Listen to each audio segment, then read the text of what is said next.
Hello welcome back to my channel. നമ്മുടെ പുതിയ വീഡിയോയിലേക്ക് എല്ലാവർക്കും സ്വാഗതം. അപ്പോൾ ഇന്നത്തെ വീഡിയോ കട്ടിങ് അല്ല കേട്ടോ, സ്റ്റിച്ചിങ് ആണ്. കഴിഞ്ഞ വീഡിയോയിൽ നമ്മൾ കട്ടിങ് കാണിച്ചിട്ടുണ്ടായിരുന്നു. അപ്പോൾ അതിൻ്റെ സ്റ്റിച്ചിങ് ആയിട്ടാണ് ഇന്ന് വന്നിട്ടുള്ളത്. അപ്പോൾ ഇതിൻ്റെ കട്ടിങ് കാണാത്തവരുണ്ടെങ്കിൽ നമ്മുടെ ചാനലിൽ കയറിയിട്ട് നോക്കുക. അപ്പോൾ തൊട്ട് മുന്നേ തന്നെ ഞാൻ ഇതിൻ്റെ കട്ടിങ് അപ്ലോഡ് ചെയ്തിട്ടുണ്ട്. അപ്പോൾ ഇത് ലിങ്കും കൂടെ ഞാൻ താഴെ കൊടുക്കുക കേട്ടോ. അപ്പോൾ അതൊന്ന് കണ്ടു നോക്കുക. കണ്ടു നോക്കിയതിന് ശേഷം സ്റ്റിച്ചിങ് കൂടെ ഒന്ന് കണ്ട് ട്രൈ ചെയ്ത് നോക്കുക കേട്ടോ. അപ്പോൾ നമുക്ക് വൈകാതെ വീഡിയോ സ്റ്റാർട്ട് ചെയ്യാം. വീഡിയോ സ്റ്റാർട്ട് ചെയ്യാനായിട്ട് മുന്നേ നമ്മുടെ ചാനൽ ആദ്യമായിട്ട് ആരെങ്കിലും കാണുകയാണെങ്കിൽ ഒന്ന് സബ്സ്ക്രൈബ് ചെയ്ത് സപ്പോർട്ട് ചെയ്യാം. അപ്പോൾ നമുക്ക് വൈകാതെ ഇതിൻ്റെ സ്റ്റിച്ചിങ് എങ്ങനെയാണെന്ന് നോക്കിയാലോ. അപ്പോൾ ആദ്യം തന്നെ നമ്മൾ ഇതുപോലെ എല്ലാ പീസുകളും കട്ട് ചെയ്ത് വെച്ചിട്ടുണ്ട്. അപ്പോൾ ഇതിൻ്റെ ഫ്രണ്ട് പോർഷനും ബാക്ക് പോർഷനും കട്ടിങ്ങിൽ ചെറിയ വ്യത്യാസങ്ങളുണ്ട്. അപ്പോൾ അതൊക്കെ കഴിഞ്ഞ വീഡിയോയിൽ നല്ല ഡീറ്റെയിൽ ആയിട്ട് തന്നെ പറഞ്ഞിട്ടുണ്ട്. അപ്പോൾ അതൊന്ന് കണ്ടു നോക്കണേ.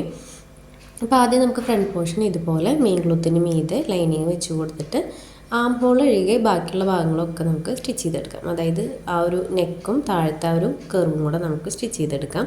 അപ്പോൾ ആദ്യം ഞാൻ ആ ഒരു വി നെക്ക് ഒന്ന് സ്റ്റിച്ച് ചെയ്തെടുക്കുന്നുണ്ട് കേട്ടോ. അപ്പോൾ നമുക്ക് ഇതിനകത്ത് ആം ഹോൾ സ്റ്റിച്ച് ചെയ്യേണ്ട. ആം ഹോൾ അല്ലാതെ ആ ഒരു വി നെക്കും താഴെ ആ ഒരു ഷേപ്പും കൂടെ ഒന്ന് സ്റ്റിച്ച് ചെയ്തെടുക്കാം. അപ്പോൾ അതൊന്ന് ഡബിൾ സ്റ്റിച്ച് കൊടുത്തെടുക്കാം.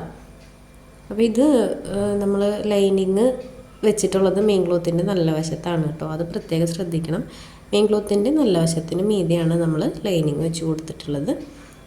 ഇനി ആ ഒരു വീനക്ക് നമുക്ക് ഇതുപോലെ ഒന്ന് സ്റ്റിച്ച് ചെയ്തെടുക്കാം. അപ്പോൾ വീനക്കും അതുപോലെ താഴത്തെ വശം ഡബിൾ സ്റ്റിച്ച് കൊടുത്തിട്ട് കട്ടിങ്സ് ഇട്ട് കൊടുക്കുക. അപ്പോൾ ഇതിങ്ങനെ അല്ലാതെ വേറെ ടൈപ്പിലൊക്കെ ചെയ്യുന്ന ആളുകൾ ഉണ്ടായിരിക്കും കേട്ടോ. അപ്പോൾ ഞാൻ ചെയ്യുന്ന രീതി നിങ്ങളായിട്ട് ഷെയർ ചെയ്തെന്നേ ഉള്ളൂ. വീനക്ക് ഞാൻ ആദ്യം തന്നെ ഒന്ന് സ്റ്റിച്ച് ചെയ്തെടുക്കുന്നുണ്ട്, ഡബിൾ സ്റ്റിച്ച് കൊടുത്തെടുക്കുന്നുണ്ട്. സെയിം മെത്തേഡിൽ തന്നെ നമുക്ക് താഴത്തെ വശം ആ ഒരു അളവിൽ സ്റ്റിച്ച് ചെയ്തെടുക്കാം. ഇതിനകത്ത് നമ്മൾ താഴ്വശം സ്റ്റിച്ച് ചെയ്യുമ്പോൾ ശ്രദ്ധിക്കേണ്ടത് ഷേപ്പ് ആ ഒരു കർവ് വരുന്നതുകൊണ്ട് ഒരുപാട് സ്പീഡിലൊന്നും സ്റ്റിച്ച് ചെയ്യരുത്. പതുക്കെ തന്നെ സ്റ്റിച്ച് ചെയ്യുക. കറക്റ്റ് ആ പോയിന്റിൽ എത്തുമ്പോൾ നീഡിൽ ഇതുപോലെ കുത്തി നിർത്തിയിട്ട് ഫൂട്ട് പൊന്തിച്ചിട്ട് വേണം ക്ലോത്ത് തിരിച്ചു കൊടുക്കാനായിട്ട്. അപ്പോൾ അങ്ങനെ ചെയ്തെടുത്താലാണ് ആ ഷേപ്പ് നമുക്ക് കറക്റ്റായിട്ട് കിട്ടുള്ളൂ കേട്ടോ. അപ്പോൾ ഞാൻ ഒരു സ്റ്റിച്ച് കൊടുത്തെടുത്തിട്ടുണ്ട്. അതിന് മീതെ ഡബിൾ സ്റ്റിച്ചും കൂടെ കൊടുക്കുന്നുണ്ട്. അപ്പോൾ ഇതിനകത്ത് നമ്മൾ ആം ഹോളിലൊന്നും ചെയ്യുന്നില്ല കേട്ടോ. ആം ഹോളും അതിൻ്റെ രണ്ട് ഷേപ്പിൻ്റെ സൈഡും ഉണ്ടല്ലോ, അതൊന്നും ചെയ്യുന്നില്ല. ജസ്റ്റ് ആ വീനക്കും താഴത്തെ വശം മാത്രമാണ് സ്റ്റിച്ച് ചെയ്തെടുക്കുന്നത്. അപ്പോൾ ഇതുപോലെ സ്റ്റിച്ച് ചെയ്തതിന് ശേഷം നമുക്ക് ആ ഉൾവശങ്ങൾ കട്ട് ചെയ്ത് മാറ്റാം. അപ്പോൾ ക്ലോത്ത് നമ്മൾ കുറച്ച് ഫ്രീ ആയിട്ടാണല്ലോ കട്ട് ചെയ്തിട്ടുണ്ടായിരുന്നത്, റഫായിട്ടാണല്ലോ കട്ട് ചെയ്തിട്ടുണ്ടായിരുന്നത്. അപ്പോൾ ആ ബാലൻസ് നിൽക്കുന്ന വശങ്ങളൊന്ന് കട്ട് ചെയ്ത് മാറ്റാം. അപ്പോൾ ഞാൻ ആ വീനക്കും താഴത്തെ വശം ഒന്ന് കട്ട് ചെയ്ത് മാറ്റുന്നുണ്ട്. അതിന് ശേഷം നമുക്കതിൽ കട്ടിങ്സ് ഇട്ട് കൊടുക്കാം. അപ്പോൾ ഇതുപോലെ കട്ട് ചെയ്ത് മാറ്റി കൊടുക്കുക. അതിന് ശേഷം ഷേപ്പുകളൊക്കെ ഒന്ന് കട്ടിങ്സ് ഇട്ട് കൊടുക്കാം. നമ്മളിപ്പോൾ സ്റ്റിച്ച് ചെയ്ത ഭാഗങ്ങളുണ്ടല്ലോ, അതൊന്ന് കട്ടിങ്സ് ഇട്ട് കൊടുക്കാം.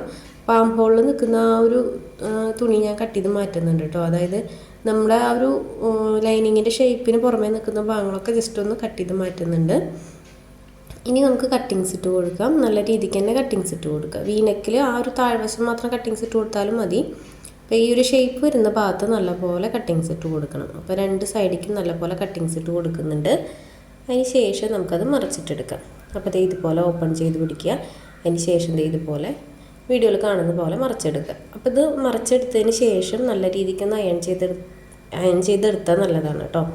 അല്ലെങ്കിൽ ജസ്റ്റ് ഒന്ന് പ്രസ് ചെയ്ത് കൊടുത്താലും മതി. നമ്മൾ സ്റ്റിച്ചിങ്ങിന് ശേഷം അയൺ ചെയ്തെടുത്താലും മതി. അപ്പോൾ ഞാൻ കൈ വെച്ചിട്ട് ഇതുപോലെ ആക്കി കൊടുക്കുന്നുണ്ട്, ആ ഷേപ്പ് കറക്റ്റായിട്ട് കിട്ടാൻ വേണ്ടിയിട്ട്. കണ്ടോ. ഇനി നെക്സ്റ്റ് നമുക്ക് ചെയ്യാനുള്ളത് ആ വീനക്ക് ഉണ്ടല്ലോ, അതൊന്ന് പതിച്ചടിച്ച് കൊടുക്കണം. ജസ്റ്റ് ഒന്ന് അതൊന്ന് പതിച്ച് സ്റ്റിച്ച് ചെയ്ത് കൊടുക്കാം. അപ്പോൾ ഈ ഒരു പോയിന്റിൽ എത്തുമ്പോൾ നീഡിൽ കുത്തി നിർത്തിയിട്ട് വേണം താഴേക്ക് സ്റ്റിച്ച് ചെയ്യാനായിട്ട്. അപ്പോൾ ഇതുപോലെ വീനക്ക് നമ്മൾ പതിച്ചടിച്ച് കൊടുത്തിട്ടുണ്ട്. അടുത്തത് അതിൻ്റെ താഴ്വശം ഉണ്ടല്ലോ, താഴ്വശം കൂടെ ഒന്ന് പതിച്ചടിച്ച് കൊടുക്കാം. അപ്പോൾ അതും കൂടെ ഞാനൊന്ന് പതിച്ചടിച്ച് കൊടുക്കുന്നുണ്ട്. ഇതിങ്ങനെ ചെയ്തില്ലെങ്കിലും കുഴപ്പമൊന്നുമില്ല കേട്ടോ, അയൺ ചെയ്തെടുത്താലും മതി. അപ്പോൾ ഞാനിവിടെയൊക്കെ ലേസ് വെച്ച് കൊടുക്കുന്നുണ്ട്. ക്ലോത്തിന് ലൈനിങ് ഒന്നും തെന്നി മാറണ്ടെന്ന് വിചാരിച്ചിട്ടാണ് പതിച്ചടിച്ച് കൊടുക്കുന്നത്. അപ്പോൾ ഇതുപോലെ സ്റ്റിച്ച് ചെയ്തെടുത്തിട്ടുണ്ട്. അടുത്തതായിട്ട് നമുക്ക് ഇതിന് മീതെ ലേസ് വെച്ച് കൊടുക്കാം. അതായത് ആ നെക്കിലും അതുപോലെ ഈ ഒരു ഷേപ്പിലുണ്ടല്ലോ, ഷേപ്പിൽ നമുക്ക് ഇതുപോലെ ലേസ് വെച്ച് കൊടുക്കാം. ലേസ് കുറച്ച് ഫ്ലെക്സിബിളായിട്ടുള്ള ഇതാണ് കേട്ടോ. നല്ല രീതിക്ക് തന്നെ അത് നമുക്ക് വളഞ്ഞു വരുന്നുണ്ട്. അതുകൊണ്ട് നമുക്ക് ഈ ഷേപ്പ് ഒന്ന് സ്റ്റിച്ച് ചെയ്യാൻ കുഴപ്പമില്ല. അപ്പോൾ അതിനനുസരിച്ചുള്ള ലേസ് നമ്മൾ നോക്കി വാങ്ങിക്കണം കേട്ടോ. ചിലപ്പോൾ സ്റ്റിഫായിട്ട് നിൽക്കും, ഷേപ്പിലേക്കൊന്നും ഫ്ലെക്സിബിളായി വരില്ല. അപ്പോൾ ഈ ലേസ് വലിയ കുഴപ്പമില്ലാത്ത ലേസാണ് കേട്ടോ. അപ്പോൾ ഇത് കറക്റ്റായിട്ട് തന്നെ വരുന്നുണ്ട്. നമുക്ക് ആ ഷേപ്പിന് തന്നെ സ്റ്റിച്ച് ചെയ്തെടുക്കാനായിട്ട് പറ്റുന്നുണ്ട്. അപ്പോൾ ഞാൻ ആ ഷേപ്പിന് അതൊന്ന് സ്റ്റിച്ച് ചെയ്തെടുക്കുന്നുണ്ട്. അപ്പോൾ ഇതുപോലെ സ്റ്റിച്ച് ചെയ്തെടുത്തിട്ടുണ്ട്. ഇനി ഈ ഒരു ലേസ് തന്നെ നമുക്ക് നെക്കിലും വെച്ച് കൊടുക്കാം കേട്ടോ. നെക്കിൻ്റെ ആ ഒരു വി നെക്കിൽ ഈ ഒരു ലേസ് തന്നെ ഞാൻ വെച്ച് കൊടുക്കുന്നുണ്ട്. അപ്പോൾ ജസ്റ്റ് ഇതുപോലെ വെച്ച് കൊടുക്കുക. അതിന് ശേഷം നമുക്ക് ആ ഷേപ്പിൽ അത് സ്റ്റിച്ച് ചെയ്തെടുക്കാം. ഈ ഒരു ലേസ് ഇല്ലാത്തവർ ബീഡ്സോ അല്ലെങ്കിൽ ഗോൾഡൻ്റെ ക്ലോത്തൊക്കെ ഉണ്ടാവുമല്ലോ അത് വെച്ചിട്ട് പൈപ്പിംഗ് ചെയ്താലും കുഴപ്പമില്ല കേട്ടോ. അപ്പോൾ ഈ ഒരു മോഡലിൽ തന്നെ കഴിഞ്ഞ വീഡിയോയിൽ ഞാൻ പൈപ്പിംഗാണ് ചെയ്തിട്ടുണ്ടായിരുന്നത്. അപ്പോൾ അതേ നെക്കിലും ഞാൻ ഈ ലേസ് വെച്ച് കൊടുക്കുന്നുണ്ട്. ഇത് നല്ല ലേസാണ് കേട്ടോ, നമുക്ക് എങ്ങനെ വേണമെങ്കിലും കറക്റ്റായിട്ട് വളച്ച് കൊടുക്കുമ്പോൾ ശരിയായിട്ട് വരുന്നുണ്ട്. നമ്മൾ ലേസ് വാങ്ങുമ്പോൾ അതൊക്കെ നോക്കി വാങ്ങിക്കണം കേട്ടോ, കറക്റ്റായിട്ട് നമുക്ക് ഷേപ്പിലേക്കൊക്കെ അടിക്കാൻ പറ്റുന്ന ലേസല്ലേ നോക്കിയിട്ട് വാങ്ങിക്കണം. ചില ഡിസൈനിൽ വരുന്ന ലേസ് ഉണ്ടല്ലോ അങ്ങനെ ഷേപ്പിലൊന്നും കറക്റ്റായിട്ട് ചെരിഞ്ഞ് പോവില്ല. അത് നോക്കിയിട്ട് വേണം കേട്ടോ വാങ്ങിക്കാനായിട്ട്.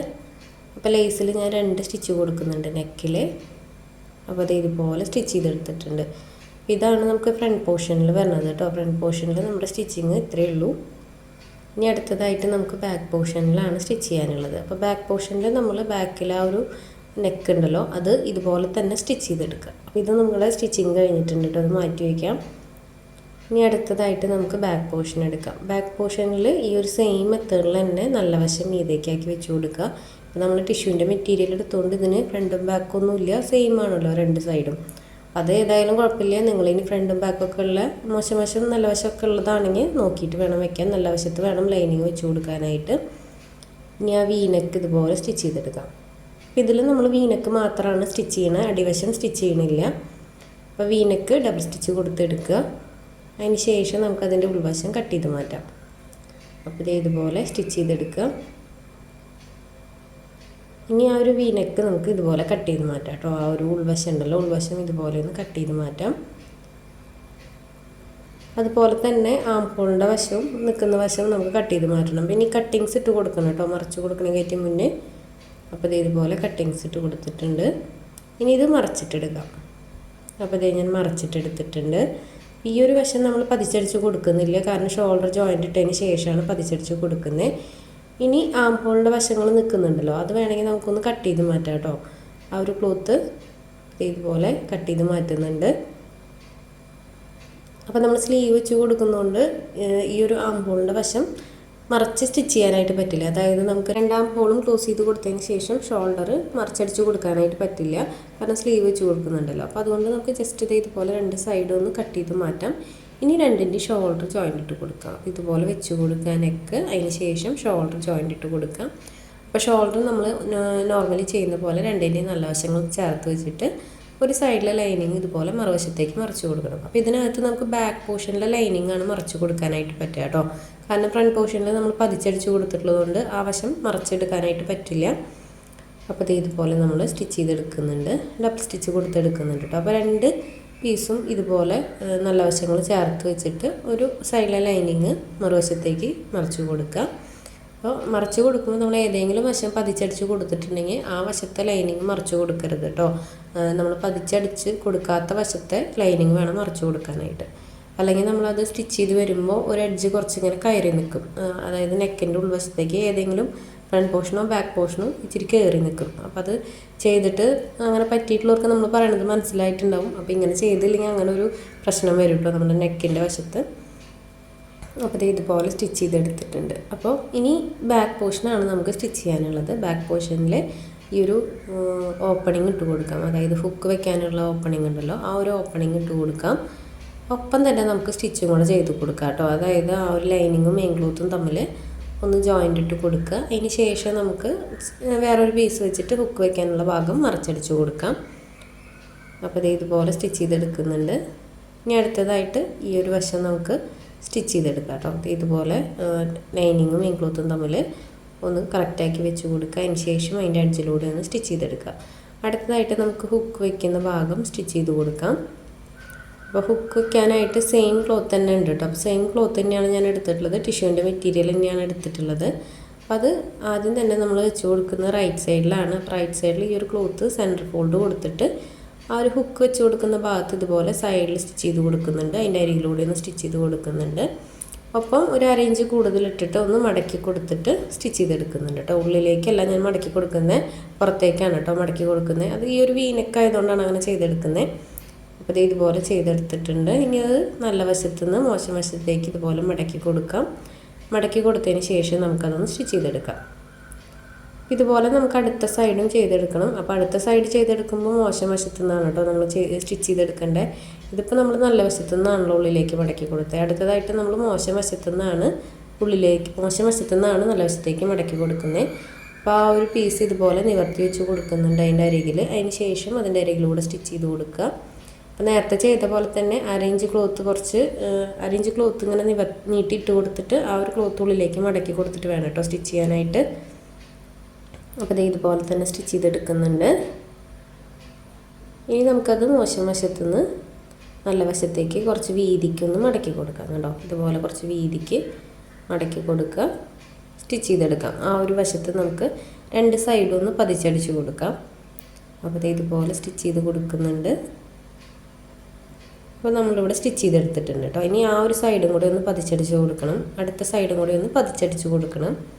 അപ്പോൾ ഇത് കുറച്ച് നീട്ടിയിട്ട് വേണം നമ്മൾ ഫോൾഡ് ചെയ്യാനായിട്ട്. പുറത്തേക്ക് നിൽക്കുന്ന പോലെ ഫോൾഡ് ചെയ്ത് കൊടുത്തിട്ട് വേണം സ്റ്റിച്ച് ചെയ്യാനായിട്ട് കേട്ടോ. എന്നാലാണ് ഹുക്ക് ഇടുമ്പോൾ ബാക്കിലെ അളവ് കറക്റ്റായിട്ട് കിട്ടുള്ളൂ. ഇനി അടുത്തതായിട്ട് നമുക്ക് ചെയ്യാനുള്ളത് ഇതിൻ്റെ താഴ്വശം മടക്കി സ്റ്റിച്ച് ചെയ്ത് കൊടുക്കണം. സ്ലീവ് വെക്കണം, സൈഡ് ജോയിൻ്റ് ഇട്ട് കൊടുക്കണം. അപ്പോൾ താഴ്വശം മടക്കി സ്റ്റിച്ച് ചെയ്യാനായിട്ട് ഇതുപോലെ വെച്ച് കൊടുക്കുക.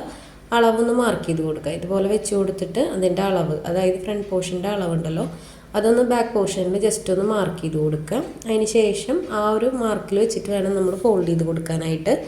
അപ്പോൾ ഇതുപോലെ വെച്ച് കൊടുത്തിട്ട് ഞാൻ ചോക്ക് വെച്ചിട്ടൊന്ന് മാർക്ക് ചെയ്ത് കൊടുക്കുന്നുണ്ട് കേട്ടോ. അപ്പോൾ ഇതിൽ എന്തായാലും ചെറിയ വ്യത്യാസം വരും. അതായത് സെൻറ്റർ പോർഷൻ കുറച്ച് കയറിയിട്ടാണല്ലോ ഫ്രണ്ട് പോർഷൻ നിൽക്കുന്നത്. അപ്പോൾ അതുകൊണ്ട് ചെറിയ വ്യത്യാസം വരും. ഇതിൻ്റെ 2 സൈഡും മാത്രം നമ്മൾ നോക്കിയാൽ മതി കേട്ടോ, കറക്റ്റ് അല്ലേ എന്നുള്ളത്. അപ്പോൾ 2 സൈഡും ഞാൻ ഇതുപോലെ ഒന്ന് സ്റ്റിച്ച് ചെയ്തെടുക്കുന്നുണ്ട്. അപ്പോൾ ഇതുപോലെ 2 സൈഡും നമ്മൾ താഴ്വശം മടക്കി സ്റ്റിച്ച് ചെയ്തെടുത്തിട്ടുണ്ട്. ഇനി അടുത്തതായിട്ട് നമുക്ക് സ്ലീവ് വയ്ക്കാം, അതുപോലെ സൈഡും ജോയിൻ്റ് ഇട്ട് കൊടുക്കാം. അപ്പോൾ സ്ലീവ് വയ്ക്കാനായിട്ട് ഇതുപോലെ ഗോൾഡൻ്റെ പീസ് ഞാൻ കട്ട് ചെയ്ത് വെച്ചിട്ടുണ്ടായിരുന്നു, കട്ടിങ്ങിൽ കാണിച്ചിട്ടുണ്ടായിരുന്നു കേട്ടോ. അപ്പോൾ ആദ്യം തന്നെ ഈ ഒരു പീസ് നമുക്ക് സെൻറ്റർ ഫോൾഡ് കൊടുക്കാം. അപ്പോൾ ഞാൻ അതിൽ പറഞ്ഞിട്ടുണ്ടായിരുന്നത് സെൻറ്റർ ഫോൾഡ് കൊടുത്തിട്ടാണ് സ്റ്റിച്ച് ചെയ്യണമെന്നുള്ളത്. അപ്പോൾ ആദ്യം സെൻറ്റർ ഫോൾഡ് കൊടുത്തിട്ടൊന്ന് അതിൻ്റെ അരികിലൂടെ ഒന്ന് സ്റ്റിച്ച് ചെയ്ത് കൊടുക്കാം. അപ്പോൾ അതിൻ്റെ അരികിൽ സ്റ്റിച്ച് ചെയ്തിട്ട് നമുക്ക് ഇതിനകത്ത് പ്ലീറ്റ്സ് ഇട്ട് കൊടുക്കാം. അത് നേരത്തെ പ്ലീറ്റ്സ് ഇട്ട് വെച്ചിട്ട് ഇതിനകത്ത് ആഡ് ചെയ്യണമെങ്കിൽ ചെയ്യാം. അപ്പോൾ ഞാനെപ്പോഴും ആ ഒരു ബോഡി പാർട്ടിൽ വെച്ചിട്ട് ഒരുമിച്ച് പ്ലീറ്റ്സ് ഇട്ട് കൊടുക്കുകയാണ് കേട്ടോ ചെയ്യാറ്. നമ്മുടെ ഇഷ്ടം, നമ്മുടെ സൗകര്യത്തിന് എങ്ങനെയാണെന്ന് വെച്ച് കഴിഞ്ഞാൽ അതുപോലെ ചെയ്യാം. അപ്പോൾ ഈ സ്ലീവിൻ്റെ ആ ഒരു വശത്ത്, ആംബോളിൻ്റെ വശത്ത് വെച്ചിട്ട് ചെറിയ പ്ലീറ്റ്സ് ഇട്ട് കൊടുക്കുന്നുണ്ട് കണ്ടോ. ഒരു കുഞ്ഞു പ്ലീറ്റ്സുകളാണ് ഇട്ട് കൊടുക്കുന്നത്. അപ്പോൾ ഇത് മൊത്തത്തിൽ നമുക്ക് പ്ലീറ്റ്സ് ഇട്ട് കൊടുക്കാം. അപ്പോൾ ഒത്തിരി വലിയ പ്ലീറ്റ്സ് ഒന്നും ഇട്ട് കൊടുക്കണ്ട, ചെറിയ കുഞ്ഞായതുകൊണ്ട് നമുക്ക് ചെറിയ പ്ലീറ്റ്സ് ഇട്ട് കൊടുത്താൽ മതി കേട്ടോ. അപ്പോൾ അത് മൊത്തത്തിൽ ആംഹോളിൻ്റെ ആ ഷേപ്പ് ഉണ്ടല്ലോ, ആ ഷേപ്പിൽ നമുക്കിതുപോലെ പ്ലീറ്റ്സ് ഇട്ട് കൊടുക്കാം. അപ്പോൾ ഞാനത് മൊത്തമായിട്ടൊന്ന് പ്ലീറ്റ്സ് ഇട്ട് എടുക്കുന്നുണ്ട് കേട്ടോ. ഇനി നമുക്ക് ഇതുപോലെ തന്നെ അടുത്ത സ്ലീവും ചെയ്തെടുക്കണം. അപ്പോൾ ഇത് പ്ലീറ്റ്സ് ഇട്ടതിന് ശേഷം ഇതൊന്ന് പതിച്ചും കൂടെ അടിച്ചു കൊടുക്കണേ, അല്ലെങ്കിൽ ഇത് കറക്റ്റായിട്ട് ഒരു സ്ലീവിൻ്റെ വശം കറക്റ്റായിട്ട് നിൽക്കില്ല. അപ്പോൾ ഞാനൊരു സ്റ്റിച്ച് കൊടുത്തെടുത്തിട്ടുണ്ട്. ഇനി നമുക്ക് ഇതുപോലെ മറച്ച് വെച്ച് കൊടുത്തിട്ട് അതിൻ്റെ അരികിലൂടെ ഒരു സ്റ്റിച്ചും കൂടെ കൊടുക്കാം. അതൊന്ന് പതിച്ചടിച്ച് കൊടുക്കാം. അപ്പോൾ ആ ഒരു ആം ഹോളിൻ്റെ റൗണ്ട് മൊത്തത്തിൽ നമുക്കിതുപോലെ ഒന്ന് പതിച്ചടിച്ച് കൊടുക്കാം. അതിന് ശേഷം ഇപ്പോൾ നമ്മൾ സ്റ്റിച്ച് ചെയ്ത് കൊടുത്തിട്ടുള്ള ആ ഒരു സ്റ്റിച്ച് ഉണ്ടല്ലോ, അതിൻ്റെ തൊട്ടടുത്ത് തന്നെ ഒരു സ്റ്റിച്ചും കൂടെ കൊടുക്കണം. അപ്പോൾ അങ്ങനെ ചെയ്തെടുക്കുകയാണെങ്കിൽ നമ്മൾ കുഞ്ഞുങ്ങൾക്ക് സ്ലീവ് ഇട്ട് കൊടുക്കുമ്പോൾ അതിൻ്റെ അടിവശത്തെ ആ ഒരു ക്ലോത്ത് ഉണ്ടല്ലോ അതിങ്ങനെ പുറത്തേക്ക് വരില്ല. അപ്പോൾ അതൊന്ന് നമുക്ക് ആ ഒരു സ്റ്റിച്ചും കൂടെ കൊടുത്തെടുക്കാം. അപ്പോൾ ഞാനതൊന്ന് സ്റ്റിച്ച് ചെയ്തെടുക്കുന്നുണ്ട് കേട്ടോ. അതിൻ്റെ വരെ സ്റ്റിച്ച് ചെയ്തെടുത്തിട്ടുണ്ട്. അപ്പോൾ നമ്മൾ ഈ ഒരു സ്ലീവ് മൊത്തത്തിൽ സ്റ്റിച്ചിങ് കഴിഞ്ഞിട്ടുണ്ട്. ഇനി അടുത്ത സ്ലീവും ഇതുപോലെ തന്നെ ചെയ്തെടുക്കാം. അതിന് ഞാൻ റിപ്പീറ്റ് കാണിക്കുന്നില്ല. സെയിം മെത്തേഡിൽ തന്നെ നമുക്ക് അടുത്ത സ്ലീവും കൂടെ ചെയ്തെടുക്കാം. അപ്പോൾ ഞാൻ അതും കൂടെ ചെയ്തെടുക്കുന്നുണ്ട്. നല്ല പെർഫെക്റ്റ് ആയിട്ട് തന്നെ കിട്ടിയിട്ടുണ്ട് കേട്ടോ. നമുക്ക് ഈ ഒരു സ്ലീവ് കണ്ടോ, നല്ല പെർഫെക്റ്റ് ആയിട്ട് തന്നെ കിട്ടിയിട്ടുണ്ട്. അപ്പോൾ ഇതുപോലെ അടുത്ത സ്ലീവും കൂടെ ചെയ്തെടുക്കുക. അത് റിപ്പീറ്റ് കാണിക്കുന്നില്ല. ഇപ്പോൾ അത്യാവശ്യം തന്നെ ലോങ് ആയി പോയിട്ടുണ്ട് വീഡിയോ. അപ്പോൾ അതും കൂടെ ചെയ്തെടുത്തിട്ട് കാണിക്കാം. അപ്പോൾ ഞാൻ 2 സ്ലീവും ഒരുപോലെ ചെയ്തെടുത്തിട്ടുണ്ട്. ഇനി നമുക്ക് 2 സൈഡും കൂടെ ഒന്ന് ജോയിൻ്റ് ഇട്ട് കഴിഞ്ഞാൽ നമ്മുടെ ഈ ഒരു ടോപ്പിൻ്റെ സ്റ്റിച്ചിങ് കഴിയും. അപ്പോൾ ഇത് വളരെ സിമ്പിളായിട്ടാണ് നമ്മൾ ഈ ഒരു ടോപ്പ് ചെയ്തെടുത്തിട്ടുള്ളത്. അപ്പോൾ 2 സൈഡും കൂടെ സ്റ്റിച്ച് ഇട്ടതിന് ശേഷം നമുക്കിതിൻ്റെ ഫൈനൽ ലുക്ക് എങ്ങനെയാണെന്ന് നോക്കാം കേട്ടോ. അപ്പോൾ ഇതുപോലെ സ്റ്റിച്ചിട്ട് കൊടുക്കുമ്പോൾ ഒരു 2-3 സ്റ്റിച്ച് നമ്മൾ തൊട്ടടുത്തൊക്കെ സ്റ്റിച്ച് ചെയ്ത് കൊടുക്കണം. അപ്പോൾ നമുക്ക് കുറച്ച് ലൂസാക്കണമെങ്കിൽ സൈഡൊക്കെ അഴിച്ചിട്ട് കൊടുക്കാൻ എളുപ്പമാണല്ലോ. അപ്പോൾ അതുകൊണ്ട് നമുക്ക് 2 സൈഡിലും കുറച്ച് സ്റ്റിച്ചൊക്കെ ഇട്ട് കൊടുക്കാം. അപ്പോൾ നമ്മൾ സ്റ്റിച്ചിങ് എല്ലാം കഴിഞ്ഞിട്ടുണ്ട്. അപ്പോൾ ഇതാണ് ഫൈനൽ ലുക്ക് വരുന്നത്. അപ്പോൾ സ്കേർട്ട് ഫുൾ ടിഷ്യൂ ഇതുപോലെയാണ് കേട്ടോ വരുന്നത്. സ്കേർട്ടിനകത്ത് നമ്മൾ പ്രത്യേകിച്ചൊന്നും വെച്ച് കൊടുത്തിട്ടൊന്നുമില്ല. സിമ്പിളായിട്ട് ആ ഒരു പ്ലെയിൻ സ്കേർട്ടാണ് ചെയ്തിട്ടുള്ളത്. ടോപ്പിനകത്ത് നമ്മൾ ഇതുപോലൊരു ലേസും ആഡ് ചെയ്ത് കൊടുത്തിട്ടുണ്ട്. അപ്പോൾ ഇത്രയേ ഉള്ളൂ ഇന്നത്തെ വീഡിയോ. എല്ലാവർക്കും ഇഷ്ടപ്പെട്ടു എന്ന് വിചാരിക്കുന്നു. വീഡിയോ ഇഷ്ടപ്പെട്ടാൽ ലൈക്ക് ചെയ്യാനും കമൻറ്റ് ചെയ്യാനും മറക്കരുത് കേട്ടോ. സമയമുള്ളപ്പോൾ കണ്ടിട്ട് ട്രൈ ചെയ്ത് നോക്കുക. പുതിയ വീഡിയോ ആയിട്ട് വന്നാൽ തന്നെ വരാം. ബൈ.